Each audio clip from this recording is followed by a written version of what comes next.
Adding Twilio to GoHighLevel allows you to send SMS messages and use phone numbers for communication through the platform. Here's how to integrate Twilio with GoHighLevel. Sign up for Twilio. If you don't already have a Twilio account, visit twilio.com and sign up. After signing in, you will need to get your account SID and auth token from your Twilio dashboard. Obtain a Twilio phone number. In your Twilio account, go to the phone number section and purchase a phone number.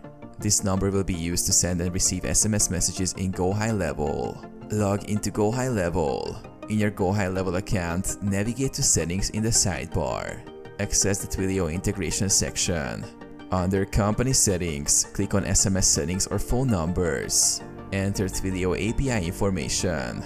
In the SMS settings section, you will find fields to input your Twilio account SID, auth token, and the Twilio phone number you obtained earlier. Paste these details from your Twilio account into the corresponding fields in GoHighLevel.